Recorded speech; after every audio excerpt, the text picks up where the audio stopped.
बेरोजगारी अगर खत्म करना है, बिहार से अगर यहीं पर रोजगार पैदा करना है, तो ये जो भ्रम फैलाया गया है कि आपको सरकारी नौकरी मिल जाएगा, तो आपको कृषि उद्योग आधारित उद्योग लगा देंगे, सब फर्जीवाड़ा है। सरकारी नौकरी से आपको यहाँ रोजगार नहीं मिल सकता है। बिहार में 78 साल में कुल जमा चपरासी से लेकर मुख्य सचिव तक सिर्फ और सिर्फ 23.25 लाख लोग ही सरकारी नौकरी करते हैं।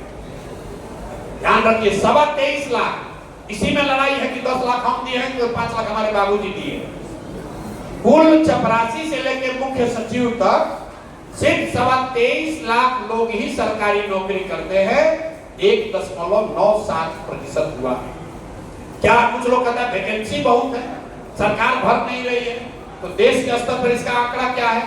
पूरे देश में 3.1% लोग ही सरकारी नौकरी करते हैं। तो मतलब अगर बिहार राष्ट्रीय औसत के हिसाब से हो भी जाए तो भी 5 लाख लोग और नौकरी पा सकते हैं, उससे ज्यादा नहीं पा सकते। तो इसका मतलब यह है कि सरकारी नौकरी तो वो जरिया नहीं है जिससे कि करोड़ों लोगों को रोजगार मिले। अब दूसरा आ जाइए, कुछ लोग कहता है यहाँ उद्योग लगा दीजिए, भैया फैक्ट्री खुलेगा, आपने कहा इंडस्ट्रियलाइज कर दीजिएगा तो उससे होगा, नहीं होगा। पूरे देश की जो अर्थव्यवस्था होती है, आप लोग अगर थोड़ा बहुत जो भी अर्थव्यवस्था को समझते हैं, अर्थव्यवस्था के 3 स्तंभ हैं, कृषि, उद्योग और सर्विस। तो पूरे देश में कृषि और उद्योग दोनों मिलाकर 35% है। मतलब 100 रुपया की अर्थव्यवस्था में कृषि और उद्योग दोनों का मिलाकर योगदान 35 रुपया है। 65% सर्विस सेक्टर है। तो सर्विस सेक्टर क्या, जैसे आप होटल में बैठे हैं, यहाँ 100 लोग यहाँ मेरा के तौर पर काम कर रहा है, कोई होटल में आकर रुकता है, कोई खाना खाता है, रेस्टोरेंट में जाते हैं, गाड़ी खरीदते हैं, पढ़ाई करते हैं, सारा सर्विस सेक्टर है। तो अगर बिहार में रोजगार पैदा करना है तो लोगों के आंख में पूंजी देनी होगी ताकि वो सर्विस सेक्टर में इन्वेस्ट करे और रोजगार वहीं से पैदा हो सकता है। अब ये हम लोग कैसे करेंगे? तो हम कह रहे हैं कि हम 1 साल में कर देंगे, तो लोग कह रहे हैं प्रशांत किशोर के पास कौन जादू है कर देने का।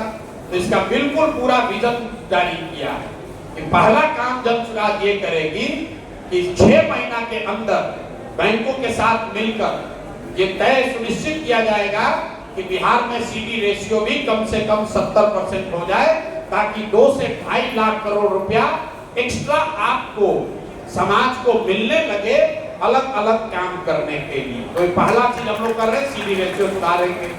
दूसरी बात कह रहे हैं कि सीधे तौर पर मनरेगा को कृषि से जोड़ देंगे।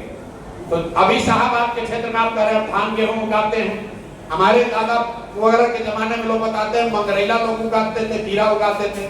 तो हम लोगों ने ये कहा कि बिहार में जो 55 लाख हेक्टेयर जमीन है जिस पर खेती हो सकती है, उसमें सिर्फ 2 लाख हेक्टेयर में ही नकदी फसल होता है, जबकि विश्व के स्तर पर माना जाता है कि 1/3 जमीन पर कम से कम कैश क्रॉप होना चाहिए, नगद फसल, नकदी फसल होना चाहिए। तो जनसुराज ये कह रहा है कि कृषि आधारित पलायन रोकने के लिए मनरेगा को सीधे कृषि से जोड़ दिया जाएगा। जो भी किसान नकदी फसल की खेती करना चाहते हैं उनको मनरेगा के तहत मजदूर मुफ्त में दिया जाएगा, ताकि उसको बाहर पंजाब हरियाणा न जाना पड़े। आप देख रहे हैं यहाँ एक और आपको खेती, एक और लोग जा रहा है पंजाब में खेती करने, और यहाँ शाहबाद के गांव में आपको मजदूर नहीं मिल रहा है। और इसमें 1 रुपया भी बिहार सरकार का खर्च नहीं है, क्योंकि मनरेगा का पैसा दिल्ली से मिलता है।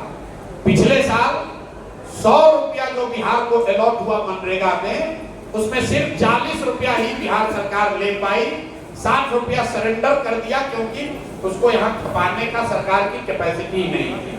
तो दूसरा बात, पहला बात सीडी रेशियो को 70 करना, जिससे 2 से 2.5 लाख रुपया हर साल यहाँ के युवाओं के हाथ में मिले रोजी रोजगार के लिए। दूसरी बात, मनरेगा को कृषि से जोड़ना, जिससे 2 बात होगा, एक तो लैंड प्रोडक्टिविटी जाएगी, जो चकबंदी वाली बात है। छोटे जमीन में भी अगर आप मसाला की खेती कर रहे हैं, अगर धान की जगह लहसुन उगा रहे हैं, तो आप ज्यादा पैसा वहां से कमा सकते हैं। और तीसरी जो सबसे बड़ी बात है, बिहार में लोग समाज के स्तर पर मूलधन से ज्यादा ब्याज से डरते हैं। जैसे गुजरात में लोग लोन लेने में नहीं डरते हैं, बिहार में बेटी का शादी, घर बनाना और बच्चे की पढ़ाई को छोड़कर बाकी किसी चीज के लिए सामान्य परिवार लोन नहीं लेना चाहता है। वो डरता बहुत है कर्ज से, ब्याज से डरता है।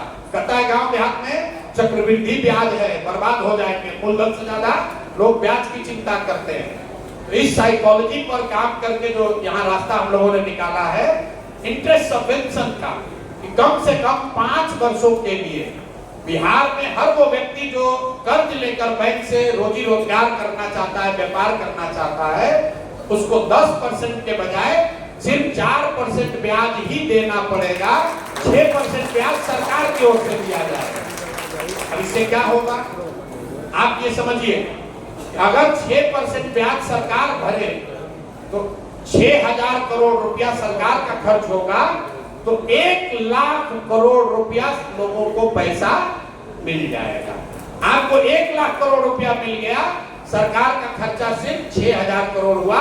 4 क्योंकि 10% मान लीजिए ब्याज है, बैंक का ब्याज 10% है, 11% है, 4% आप दीजिए, 6% सरकार देगी, ताकि घर घर में रोजी रोजगार व्यापार करने की टेंडेंसी बढ़े। यहाँ हर परिवार में एक ही चीज है, जाओ बेटा मुसल्लापुर में रहना, पटना में ट्यूशन करना, क्लर्क बन जाना, रेलवे में चपरासी बन जाओ, रेलवे में गार्ड बन जाओ, पीएचडी कर लिया, रेलवे में नौकरी के लिए मारा जा रहा है।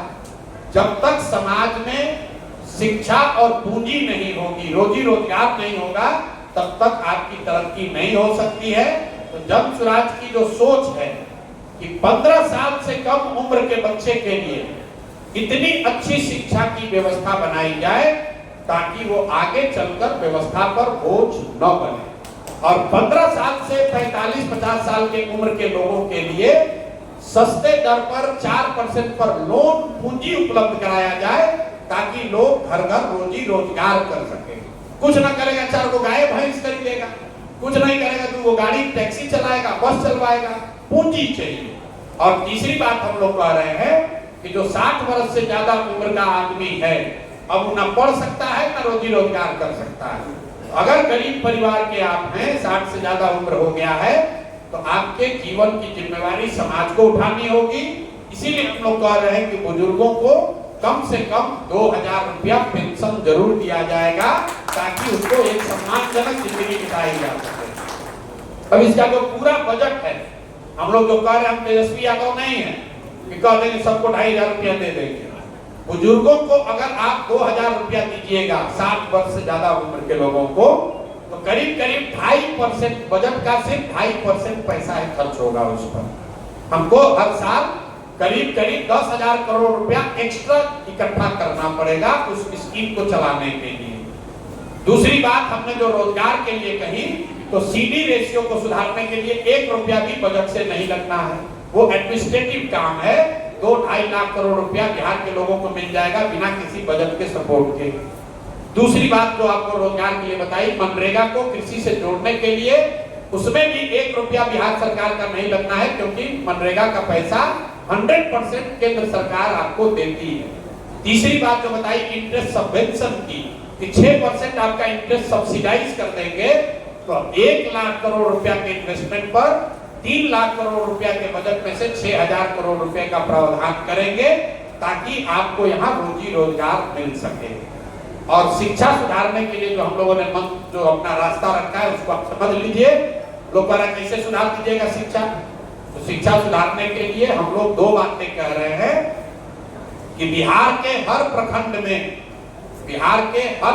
में कम से कम 5 अच्छे विद्यालय बनाए जाएं। अच्छे विद्यालय मतलब नेतरहाट के स्तर के विद्यालय। नेतरहाट में इसलिए कहता हूं क्योंकि बिहार के लोग नेतरहाट के बारे में जानते हैं।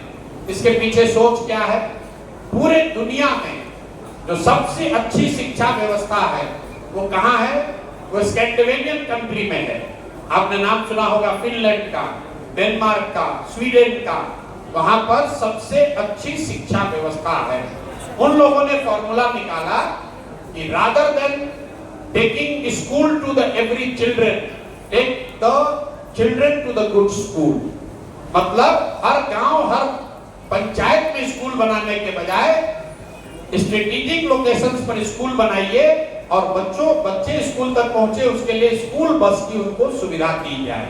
तो बिहार के प्रखंडों की हालत अगर आप देखेंगे, प्रखंड के स्तर पर अगर 5 विद्यालय भी बना दिया जाए तो किसी भी गांव से स्कूल बस के जरिए 20 मिनट से ज्यादा नहीं लगेगा उस स्कूल में पहुंचने में।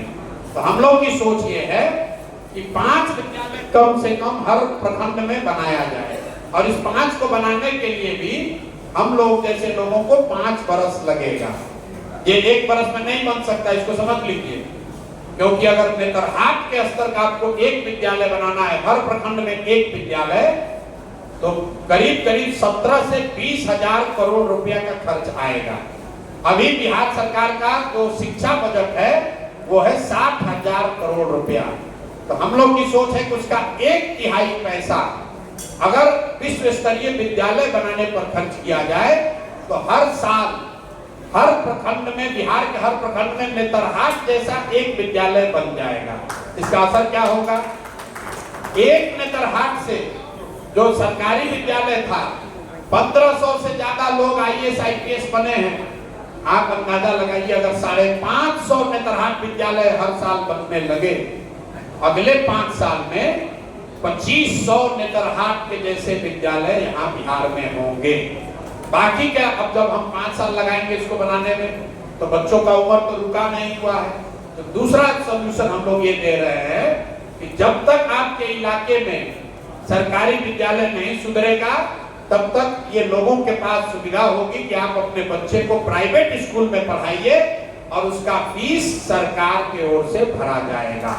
अब कुछ लोग तुरंत कहता है अरे भैया सब तो प्राइवेट में चला जाएगा।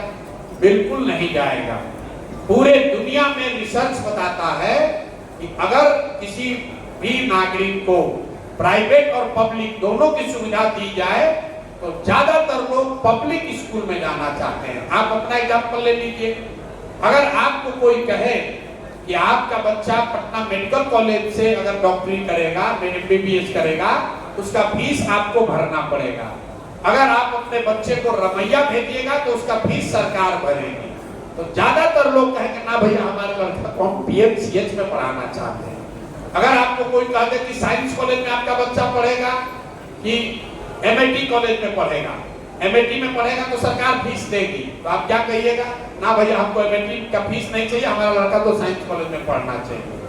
अगर आप पटना में कोई कह दे कि भैया सेंट माइकल में लड़का पढ़ेगा तो आपको फीस देना पड़ेगा, आप प्राइवेट वाला में पढ़िएगा, जिंदल वाला में तो फीस सरकार भरेगी। आप कहें हमको फीस नहीं चाहिए भैया हमारा सेंट माइकल में एडमिशन करा दो। ये पूरे दुनिया का रिसर्च है। आपको अगर दिल्ली में आज जाके इलाज कराना हो और एम्स में आपको सीट मिल रहा हो तो आप अपोलो नहीं जाइएगा, एम्स जाइएगा। तो ये व्यवस्था अगर बना दी जाए तो साइंस कहता है कि करीब 25 से 30% लोग बिहार में प्राइवेट स्कूल ऑप्ट करेंगे जिसका फीस सरकार की ओर से भरा जाएगा। वो फीस कितना होगा आप उसको समझ लीजिए। अभी जो सरकारी विद्यालय चल रहा, कई लोगों को लगता है कि सरकारी विद्यालय मुफ्त है। मुफ्त नहीं है। बिहार में बच्चों को पढ़ाने पर आपका हमारा प्रति बच्चा 864 रुपया महीना खर्च हो रहा है। ध्यान दीजिए, जो बच्चे जा रहे हैं प्राथमिक विद्यालय में, माध्यमिक विद्यालय में, प्रति बच्चा प्रति चाइल्ड 864 रुपया सरकार खर्च कर रही है। जबकि उन्हीं इलाकों में प्राइवेट स्कूल में ज्यादातर स्कूल में फीस 400, 500, 600 रुपया ही है। तो हम लोग की सोच यह है कि जो शिक्षा का बजट है 60,000 करोड़, उसका 1/3 पैसा विश्व स्तरीय स्कूल की व्यवस्था बनाने पर खर्च किया जाए, जिसको बनाने में 5 से 10 साल लगेंगे। 1/3 पैसा लोगों को प्राइवेट स्कूल में जोड़ा जाए और 1/3 पैसे में अभी की जो टूटी फूटी खिचड़ी वाली व्यवस्था है उसको चलाया जाए। तो शिक्षा को अगर आप सुधारेंगे और उसके साथ लोगों के हाथ में पैसा पूंजी देंगे तो ही बिहार का सुधार होगा। बिहार कभी उद्योग का केंद्र नहीं बन सकता है, इस बात को आप ध्यान रखिए। जब बिहार देश का सबसे गौरवशाली इतिहास वाला राज्य था तब भी ये ज्ञान की भूमि थी। यहाँ से आप नालंदा यूनिवर्सिटी की बात करते हैं, यहाँ से आप विक्रमशिला की बात करते हैं, यहाँ बुद्ध और महावीर की बात हुई है। यहाँ आर्यभट्ट की बात हुई है, यहाँ सीमेंट के फैक्ट्री का बात नहीं हुआ है। सीमेंट का फैक्ट्री लगना चाहिए, लगेगा, शुगर फैक्ट्री भी लगेगी और फैक्ट्री भी लगेगी, लेकिन बिहार को अगर देश के स्तर पर अपना नंबर 1 ऊपर पहुंचना है तो बिहार को फिर से ज्ञान की भूमि बनाना होगा कि देश में सबसे अच्छे स्कूल बिहार में है, देश के सबसे अच्छे यूनिवर्सिटी बिहार में है। हम लोग का सपना ये है कि हर प्रखंड में मेडिकल कॉलेज खुले, हर मेडिकल कॉलेज अगर न भी खुले कम से कम नर्सिंग कॉलेज खुले। 10 लाख बिहार की बच्चियां अगर नर्सिंग की ट्रेनिंग लेती हैं, पूरे देश के स्तर पर 2 करोड़ नर्सेज की वैकेंसी है, 2 करोड़। आप बताइए बिहार में अगर बच्चियों को नर्सिंग की ट्रेनिंग मिलने लगे तो कितना ज्यादा रोजगार होगा, कितने लोगों को पैसा मिलेगा, और तब वो बिहार के बाहर जाकर अगर अपोलो में, मैक्स में, दुबई के अस्पताल में नर्सिंग का काम कर रहे हैं, उससे पैसा भी आएगा, लोगों की इज्जत भी होगी और हम लोग की तरक्की भी होगी। तो जन स्वराज की जो सोच है, पूरी ताकत बिहार को अगले 10 साल में ज्ञान की भूमि के तौर पर प्रस्थापित करना है। हम लोग ब्लू कॉलर जॉब नहीं चाहते हैं, हम लोग व्हाइट कॉलर जॉब चाहते हैं। ब्लू कॉलर जॉब मैन्युफैक्चरिंग का जॉब है। सीमेंट के कंपनी में आप मजदूर बन गए, बिजली के कंपनी में मजदूर बन गए, वो नहीं चाहिए। जो इन्फोसिस में काम कर रहा है, जो टीसीएस में सॉफ्टवेयर का काम कर रहा है, वो व्हाइट कॉलर जॉब है। तो सबसे ज्यादा दुनिया भर में जो जॉब की अपॉर्चुनिटी है वो व्हाइट कॉलर जॉब में है। एक कंपनी टीसीएस 6 लाख लोगों को एम्प्लॉयमेंट उसने दिया हुआ है। 6 लाख लोग काम करते हैं टीसीएस में। कोई सीमेंट की फैक्ट्री, स्टील की फैक्ट्री 6 लाख लोगों को नौकरी नहीं दे सकती है। तो सबसे ज्यादा जहां एम्प्लॉयमेंट की संभावना है वो व्हाइट कॉलर जॉब में है, और व्हाइट कॉलर जॉब उसको मिलेगा जो पढ़ेगा। जो पढ़ेगा ही नहीं तो मजदूरी ही करेगा, चाहे मजदूरी सड़क पर करे या सीमेंट के फैक्ट्री में करे। तो हम लोग का लॉन्ग टर्म विजन बिहार को लेकर